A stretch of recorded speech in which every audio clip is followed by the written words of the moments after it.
Hello guys, അപ്പോൾ Christmas ആയിട്ട് ഞങ്ങളെല്ലാവരും കൂടെ ഒരു ട്രിപ്പ് പോവാണ് ഗായ്സ്. ആരൊക്കെയാണെന്ന് വെച്ചാൽ ഞാൻ, അമ്മ, ശിവ, അച്ചാച്ചൻ, അമ്മ, ചിറ്റ. ഇതാണ് എൻ്റെ ചിറ്റ.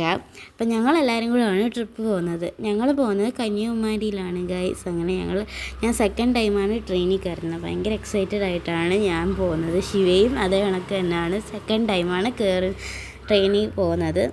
ചിറ്റയായിട്ട് ഞങ്ങൾ ട്രിപ്പ് പോയിട്ട് ഒരുപാട് നാളായിട്ടുണ്ടായിരുന്നു. അതാണ് അതിനെക്കാട്ടും വലിയ എക്സൈറ്റഡാണ്. അതുകൊണ്ട് ഞങ്ങൾ 6 മണിക്ക് വന്നിട്ടുണ്ടായിരുന്നു. 6:50 ഞങ്ങളുടെ ട്രെയിൻ. ഞങ്ങൾ അവിടെ നിന്ന് സ്നാക്സൊക്കെ വാങ്ങിക്കുമായിരുന്നു. അപ്പോഴാണ് അവിടെ ഒരു ട്രെയിൻ പോയത് ഗൈസ്. അടുത്തു കൂടെ പോകുമ്പോൾ നമ്മൾ തെറിച്ച് പോകും ഗൈസ്, അത്ര കാറ്റാണ്. ഞങ്ങൾക്ക് പക്ഷേ അപ്പുറത്തെ സൈഡിലാണ് നിൽക്കേണ്ടത്. അപ്പം ഞങ്ങൾ അപ്പുറത്തെ സൈഡിലോട്ട് പോവാണ്. എനിക്കിതിൻ്റെ മുകളിൽ നിന്ന് നോക്കുമ്പോൾ ഫുൾ രാവിലെ ആയിട്ട് കണക്ക് തോന്നുന്നു. പക്ഷേ യഥാർത്ഥത്തിൽ അത്രയൊന്നും രാവിലെ ആയില്ല. താഴെ വന്ന് നോക്കുമ്പം ഒരു ഇരുണ്ട് കിടക്കുമായിരുന്നു ഗൈസ്. അങ്ങനെ ഞാൻ, ശിവയും, ചിറ്റയും ഭയങ്കര എല്ലാവരും ഭയങ്കര എക്സൈറ്റഡ് ആയിരുന്നു. അങ്ങനെ ഞങ്ങൾ താഴെ വന്നിട്ട് ഞങ്ങൾ അവിടെ പോയിട്ട് എവിടെയൊക്കെ പോകുമെന്നുള്ള പ്ലാനൊക്കെ ഇടാമെന്നും പറഞ്ഞാണ് ഞങ്ങൾ വന്നത്. അപ്പം ചിറ്റ വീട്ടിൽ വിളിച്ച് പറയുമായിരുന്നു, ഞങ്ങൾ സ്റ്റേഷനിൽ വന്നിട്ടുണ്ട്, കുറച്ച് കഴിയുമ്പോഴാണ് ട്രെയിൻ എന്നൊക്കെ പറയുമായിരുന്നു. അങ്ങനെ ഞങ്ങൾ കുറേ നേരം വെയിറ്റ് ചെയ്ത് ട്രെയിൻ വന്നു ഗൈസ്. അങ്ങനെ ഞാൻ കയറി. ടിക്കറ്റ് പറയുമ്പോൾ എൻ്റെ പേരൊക്കെ പറഞ്ഞു കൊടുക്കണം ഗൈസ്. അങ്ങനെ എല്ലാവരും അതിന് വേണ്ടിയിട്ട് ഇങ്ങനെ ഇരിക്കുകയായിരുന്നു. ഭയങ്കര ബിസി ആയിട്ട് എല്ലാവരും ഇരിക്കുകയായിരുന്നു. എനിക്ക് മുകളിൽ കയറണമെന്നുണ്ട്. ഞാൻ കയറി വീഡിയോ എടുത്തില്ലായിരുന്നു ഗൈസ്. അതുമാത്രമല്ല, എനിക്ക് വിൻഡോ സീറ്റ് വേണം. ശിവയ്ക്കും വേണം, ചിറ്റയ്ക്കും വേണം, അമ്മയ്ക്കും വേണം. ഞങ്ങൾക്ക് ഇത്രയും പേർക്ക് വിൻഡോ സീറ്റ് ഭയങ്കര ഇഷ്ടമായി. ശിവയ്ക്ക് പിന്നെ വലിയതായിട്ട് വിൻഡോ സീറ്റൊന്നും ഇഷ്ടമല്ല, അവൻ എവിടെ ആയാലും ഇരുന്നോളൂ. അപ്പോൾ എനിക്ക് വിൻഡോ സീറ്റ് കിട്ടി, ചിറ്റയ്ക്കും കിട്ടി. അവനെ ചിറ്റ മടിയിരുത്തുകയായിരുന്നു. ഞങ്ങളിത് ബെഡ് കണക്കാക്കിയിട്ട് ശിവയെ നടുക്കിരുത്തി. അവന് വിൻഡോ വലിയതായിട്ട് വേണമെന്നില്ല. അങ്ങനെ ഞങ്ങൾ അവനെ അവിടെ ഇരുത്തി ഗൈസ്. അങ്ങനെ അമ്മയും എൻ്റെ കൂടെ വന്നിരുന്നു. അങ്ങനെ ഞങ്ങൾ അവിടെ ഇങ്ങനെ നല്ല കാറ്റായിരുന്നു. അപ്പോൾ അച്ഛൻ വീഡിയോ കോളിലുണ്ടായിരുന്നു. അങ്ങനെ സംസാരിച്ചുകൊണ്ടിരിക്കുകയായിരുന്നു. ശിവയെ അവിടെ ഇന്ന് നല്ല രസമുണ്ടെന്നൊക്കെ പറയുന്നുണ്ടായിരുന്നു. അങ്ങനെ ഞാൻ ഡയറിക്കകത്ത് എന്തൊക്കെയോ കുത്തിക്കുറിച്ച് വയ്ക്കാമെന്ന് വെച്ച് ഡയറി എടുത്ത് ഏതാണ്ടൊക്കെ എഴുതി, കുറേ നേരം എഴുതി. പിന്നെയും നമുക്ക് 5 മണിക്കൂറാണ് ട്രാവൽ ചെയ്യേണ്ടത്. ശിവ എൻ്റെ ഒരു ക്ലിപ്പ് പൊട്ടിച്ച് ഗൈസ് ഇതിൻ്റെ അകത്തിരുന്ന്. അതുകൊണ്ട് ഞാൻ വഴക്ക് പറഞ്ഞതിനാണ് ഇങ്ങനെ ഇരിക്കുന്നത്. പിന്നെ ഞങ്ങൾ 5 മണിക്കൂറായിരുന്നു. ഇപ്പോൾ തന്നെ എന്തോ 4 മണിക്കൂർ എന്തോ കഴിഞ്ഞ്. ഇനി 1 മണിക്കൂറും കൂടെ എന്തോ ഉള്ളൂ. ഞങ്ങൾ ബ്രേക്ക്ഫാസ്റ്റ് കൊണ്ടുവന്നിട്ടുണ്ടായിരുന്നു, വണ്ടിക്കകത്ത് ഇരുന്ന് തന്നെ കഴിച്ചിട്ടുണ്ടായിരുന്നു. അങ്ങനെ 5 മണിക്കൂർ കഴിഞ്ഞ് ഞങ്ങൾ ട്രാവലൊക്കെ ചെയ്ത് കഴിഞ്ഞു. കന്യാകുമാരി എത്തി ഗൈസ്. അങ്ങനെ ഞങ്ങളിനി തിരിച്ചു പോകാൻ എപ്പോഴാണ് ട്രെയിനുള്ളതെന്ന് ഫസ്റ്റ് നോക്കുമായിരുന്നു. അതൊക്കെ നോക്കിയിട്ട് പിന്നെ നമ്മൾ പോകുന്നത് ഓട്ടോയിൽ കയറി ഹോട്ടലിൽ ചെല്ലണം. അങ്ങനെ ഓട്ടോ ഒക്കെ വേഗം കിട്ടിയിട്ടുണ്ടായിരുന്നു. സാധാരണയൊക്കെ നല്ല തിരഞ്ഞ് ഇതായിട്ടാണ് നമുക്ക് ഓട്ടോ കിട്ടുക. പക്ഷേ ഇപ്പോൾ നേരത്തെ കിട്ടി. റൂമും ഹോട്ടലിലും ചെന്ന് അതിൻ്റെ ഓപ്പോസിറ്റായിട്ട് ഇതാണൊക്കെ ഒരു അമ്പലം ഉണ്ടായിരുന്നു. നല്ല രസമുണ്ടായിരുന്നു കാണാൻ. അങ്ങനെ അതും കണ്ടുകൊണ്ടൊക്കെ നിൽക്കുന്ന സമയത്ത് ഞാനും ചിറ്റയും ഒരേ മാലയാണ് ഇട്ടിരിക്കുന്നത്. ശിവയും അമ്മയും അച്ചാച്ചനും കൂടാണ് റൂം നോക്കാൻ വേണ്ടിയിട്ട് പോയത്. അങ്ങനെ അവർ രണ്ടുപേരും കുറച്ച് കഴിഞ്ഞപ്പോൾ അവിടെ നിന്ന് ഇറങ്ങി വരുന്നുണ്ട്. ഇങ്ങനെ റൂമൊക്കെ ബുക്ക് ചെയ്ത് ഞങ്ങൾ ബാഗും എല്ലാം അതിൻ്റെ അകത്ത് റൂമിലോട്ട് കൊണ്ടുപോയി. അങ്ങനെ റൂമൊക്കെ സെറ്റാക്കി. അങ്ങനെ ഞങ്ങൾ ലഞ്ചും കൂടെ കൊണ്ടുവന്നിട്ടുണ്ടായിരുന്നു. അങ്ങനെ അതും കഴിച്ച് ഞങ്ങൾ കുറച്ച് നേരം റെസ്റ്റൊക്കെ എടുത്ത് ഫ്രഷായിട്ട് ഞങ്ങൾ നേരെ കറങ്ങാൻ വേണ്ടിയിട്ട് ഇറങ്ങി. എവിടെ പോവാമെന്ന് കൺഫ്യൂഷനാണ്. കുറേ സ്ഥലങ്ങൾ നോക്കി വെച്ചിട്ടുണ്ടായിരുന്നു. അങ്ങനെ കുറേ സ്ഥലങ്ങളൊക്കെ നോക്കി വെച്ചെങ്കിലും ആദ്യം ഇറങ്ങിയപ്പോൾ എവിടെ പോകണോ ആദ്യമേ അതൊരു കൺഫ്യൂഷനായിരുന്നു. അങ്ങനെ ഫസ്റ്റ് ഒരു ഷെല്ലിൻ്റെ കുറേ സംഭവങ്ങളൊക്കെ ഉള്ള ഒരു കടയിൽ കയറി. അതിനുശേഷം ഞങ്ങൾ ത്രിവേണി സംഗമത്തിൽ അങ്ങനെ അവിടെ വന്നിട്ട് ഞങ്ങളൊരു വ്യൂ പോയിൻ്റ് ഉണ്ടായിരുന്നു. ഒരുപാട് പേര് ഫോട്ടോസൊക്കെ എടുക്കുന്നുണ്ടായിരുന്നു. നല്ല രസമുണ്ടായിരുന്നു കാണാൻ വേണ്ടിയിട്ട്. ഞങ്ങൾ അവിടെ നിന്ന് കുറേ ഫോട്ടോസും വീഡിയോസും ഒക്കെ എടുത്തിട്ടുണ്ടായിരുന്നു. അങ്ങനെ ഞങ്ങൾ അവിടെ നോക്കാമെന്ന് വെച്ചാൽ ഈ ഒരു സംഭവം ഇങ്ങനെ വരയ്ക്കുന്നുണ്ടായിരുന്നു കുറേ ആൾക്കാർ.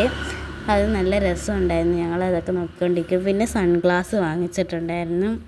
അങ്ങനെ എല്ലാവരും വാങ്ങിച്ചു. അച്ചാച്ചനെ ഒഴിച്ച് ബാക്കി എല്ലാവരും വാങ്ങിച്ചു. അങ്ങനെ ഞങ്ങളവിടെ ഇരിക്കുമായിരുന്നു എല്ലാവരും കൂടെ. ശിവയ്ക്ക് ഒരു ബ്ലാക്ക് കളറായിരുന്നു, അമ്മാമ്മയ്ക്ക് ഒരു ബ്രൗൺ കളറായിരുന്നു. അങ്ങനെ ഞങ്ങളെല്ലാം നിന്ന് കുറേ നേരം നിന്നിട്ട് പിന്നെ ഞങ്ങൾ സൺസെറ്റ് കാണാൻ വേണ്ടിയിട്ട് പോയി. അങ്ങനെ അവിടെ കുറേ നേരം സ്പെൻഡ് ചെയ്തിട്ട് കുറേ നേരം കഴിഞ്ഞപ്പോൾ സൺസെറ്റ് കാണാനായിട്ട് ഒരുപാട് പേരായിരുന്നു. ഞങ്ങളുടെ ബാക്കിലൊക്കെ നോക്കാൻ നേരത്ത് ഒരുപാട് പേരായിരുന്നു.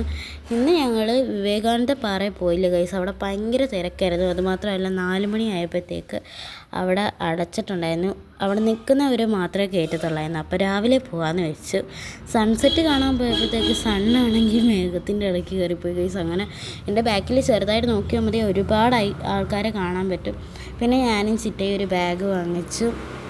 അങ്ങനെ ഞങ്ങൾ നടന്ന് നേരെ ഫുഡ് കഴിക്കാൻ വന്ന് ഹോട്ടലിൽ കയറി ഫുഡും കഴിച്ച് നേരെ ഞാനും ശിവയും ഞങ്ങളെല്ലാവരും ഫ്ലാറ്റായി ഗൈസ്. അങ്ങനെ ഞങ്ങൾ നേരെ ഉറങ്ങി എണീറ്റ് രാവിലെ ആയപ്പോൾ സെറ്റായി കുളിച്ചൊക്കെ ഒരുങ്ങി ഞങ്ങൾ നേരെ ഇനി വിവേകാനന്ദ പാറയിൽ പോകാം. അതിൻ്റെ ലൈനാണെങ്കിൽ കിലോമീറ്ററാണ് ഗൈസ് ലൈൻ നിൽക്കുന്നത്. അങ്ങനെ ഞങ്ങൾ നേരെ വന്ന് ലൈനിൽ നിന്നു. അങ്ങനെ കുറച്ച് കഴിഞ്ഞ് ഞങ്ങൾ ഫുഡൊക്കെ ഓരോരുത്തരായിട്ട് പോയി കഴിച്ചു. അതിനുശേഷം ലിപ്സ്റ്റിക്കൊക്കെ ഇട്ട് പിന്നെ 8 മണിക്കേ തുടങ്ങത്തുള്ളൂ. പക്ഷെ നമ്മൾ 6 മണിക്ക് വന്ന് ലൈനിൽ നിൽക്കുവാണ്. അപ്പോഴും വലിയൊരു ലൈനാണ് ഗൈസ്. 6 മണിക്ക് വന്ന് നിന്ന് ഞങ്ങളാണ് അതിൻ്റെ അകത്ത് കയറിയപ്പോഴത്തേക്ക് 12 മണിയായി ഗൈസ്. ബോട്ടിൻ്റെ അകത്ത് കയറിയപ്പോൾ തന്നെ 12 മണിയായി. പിന്നെ ഒരുപാട് ലൈനുണ്ട് ഗൈസ് അങ്ങ് വരെ ചെല്ലാൻ വേണ്ടിയിട്ട്. ഫുള്ളും ഇങ്ങനെ കടലായതുകൊണ്ട് അവിടെ നിറയെ മണ്ണൊക്കെ വന്ന് കണ്ണിൽ വീഴുമായിരുന്നു. അപ്പോൾ ഞങ്ങളെല്ലാവരും കൂടെ സൺഗ്ലാസ് വെച്ച് നിൽക്കുമായിരുന്നു. അങ്ങനെ ശിവയെല്ലാം വെയിറ്റിംഗ് ആണ് അങ്ങോട്ട് പോകാൻ. അവിടെ 5 ബോട്ടാണ് ഗൈസ് ഉള്ളത്. ഒരു ബോട്ടിൽ 200 പേരെ എന്തോ കയറ്റും. എന്നിട്ടാണ് അങ്ങോട്ടും ഇങ്ങോട്ടുമായിട്ട് കൊണ്ടുവരുന്നത്. നല്ല റഷാണ് ഗൈസ്. രാവിലെ ആൾക്കാർ വന്ന് നിൽക്കുന്നതാണ് പോകാൻ വേണ്ടിയിട്ട്. അങ്ങനെ ഞങ്ങൾ കുറേ നേരം വെയിറ്റ് ചെയ്തുകൊണ്ടിരിക്കുകയാണ് ബോട്ട് വരാൻ വേണ്ടിയിട്ട്. അങ്ങനെ ബോട്ട് വന്നതിന് ശേഷം ബോട്ടിൽ ഇരുന്ന് കുറേ വീഡിയോസൊക്കെ എടുത്തു ഞങ്ങൾ. അങ്ങനെ അതിൻ്റെ ഓപ്പോസിറ്റായിട്ടായിരുന്നു ഒരു സംഭവം. നല്ല രസമുണ്ടായിരുന്നു. എന്തോ ഒരു ഇത് കണക്ക് എന്തോ ആണെന്ന് എനിക്കറിയത്തില്ല. നല്ല രസമുണ്ടായിരുന്നു. ഇങ്ങനെ ബോട്ടിൽ കയറി അവിടെ ബോട്ടിൽ ഇരുന്ന് കുറേ നേരം കാണുമ്പോൾ കുറച്ച് സമയം എടുക്കും ഗൈസ് അങ്ങ് പോകാൻ വേണ്ടിയിട്ട്. അവിടെ ചെന്നിട്ട് വേണം നല്ല രസമായിരിക്കും എന്നൊക്കെ പറഞ്ഞാണ് പോകുന്നത്. അങ്ങനെ ഇവിടുന്ന് കാണുമ്പോൾ നല്ല രസമുണ്ടായിരുന്നു. ഒരുപാട് പേര് ഫോട്ടോ ഒക്കെ എടുക്കുന്നുണ്ടായിരുന്നു. അപ്പോൾ അടുത്ത് നിന്നിട്ട് എന്തായിരിക്കും എന്നൊക്കെ പറഞ്ഞ് ഞങ്ങൾ ഭയങ്കര എക്സൈറ്റഡ് ആയിരുന്നു. അങ്ങനെ അവിടെ എത്തിയതിന് ശേഷം നമ്മൾ പറന്നു പോകും ഗൈസ്. അത്ര കാറ്റായിരുന്നു. അതൊക്കെ കാണുമ്പോൾ ചിറ്റയുടെ ആണെങ്കിൽ കണ്ണാടിയാണെങ്കിൽ പറന്നുപോയി. അങ്ങനെ ഞങ്ങൾ മുകളിൽ നിന്നപ്പോൾ താഴെ വന്ന് വീണായിരുന്നു. അങ്ങനെ ഞങ്ങൾ താഴെ ഓടി വന്ന് എടുത്തായിരുന്നു. അങ്ങനെ നമുക്കിതിൻ്റെ അകത്ത് കയറുമ്പോൾ ആ മുകളിലുള്ള അമ്പലം പോലെ സംഭവത്തിൻ്റെ അകത്ത് കയറുമ്പോൾ നമുക്ക് ഫോണിൽ വീഡിയോ ഒന്നും എടുക്കാൻ പറ്റത്തില്ല. അപ്പം പുറത്ത് ഇറങ്ങിയിട്ടൊക്കെ എടുക്കാം. ഇത് ഞാൻ ടോപ്പിൽ നിന്ന് എടുത്തതാണെങ്കിൽ അവിടെ നിന്നൊക്കെ കാണുമ്പോൾ അടിപൊളിയാണ്. എല്ലാവരും ഫോട്ടോസൊക്കെ എടുക്കുന്നുണ്ടായിരുന്നു. അങ്ങനെ ഞങ്ങളും ഇവിടെ മാത്രമേ കയറിയുള്ളൂ. അപ്പുറത്തെ സ്റ്റാച്ചുവിൻ്റെ അടുത്തോട്ട് പോകാൻ പറ്റിയില്ല. ഞങ്ങൾക്ക് റൂം വെക്കേറ്റ് ചെയ്യാൻ ടൈം ആയിരുന്നു. അതുകൊണ്ട് ഞങ്ങൾക്ക് അങ്ങോട്ട് പോകാൻ പറ്റിയില്ല. പിന്നെ ഞങ്ങൾ ഇവിടെ ഉള്ള എല്ലാത്തിലും കയറി. ഈ ഒരു സൈഡിലുള്ള അമ്പലം പോലത്തെ അവിടെ എല്ലാം കയറിയിട്ടുണ്ടായിരുന്നു. പിന്നെ താഴെയും അവിടെയൊക്കെ നിന്ന് ഒരുപാട് ഫോട്ടോസൊക്കെ എടുക്കുമായിരുന്നു ഞങ്ങൾ. അങ്ങനെ ഇനി അങ്ങോട്ട് പോകാനായിട്ട് ഒരു ലൈനുണ്ട്. അവിടെ വന്ന് നിൽക്കുമായിരുന്നു ഞങ്ങളെല്ലാവരും കൂടെ. എൻ്റെ കണ്ണാടി പറന്നു കൊണ്ടായിരുന്നു. ഇപ്പം എങ്ങനെയോ പിടിച്ച് നിർത്തി ഗൈസ്. അങ്ങനെ റൂമിൽ വന്നിട്ട് റൂമൊക്കെ വെക്കേറ്റ് ചെയ്ത് ഞങ്ങൾ ഇറങ്ങുവാണ്. അതിന് ശേഷം വേണം കഴിക്കാൻ വേണ്ടി പോകാൻ. അതിൻ്റെ വീഡിയോ ഒന്നും എടുക്കാൻ പറ്റിയില്ല. ഞങ്ങൾ ലേറ്റായിട്ടുണ്ടായിരുന്നു ഓൾറെഡി റൂമിൽ വന്നപ്പം. അതുകൊണ്ടാണ് ഞങ്ങൾ വേഗം വന്നത്.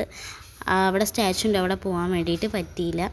അങ്ങനെ ഞങ്ങൾ റൂം വെക്കേറ്റ് ചെയ്ത് കഴിച്ച് പിന്നെ ഞങ്ങൾ ട്രെയിനിൻ്റെ അടുത്ത് വന്നു ഗൈസ്. അങ്ങനെ ഞങ്ങൾ ട്രിപ്പ് അവസാനിച്ചു. ടാറ്റാ.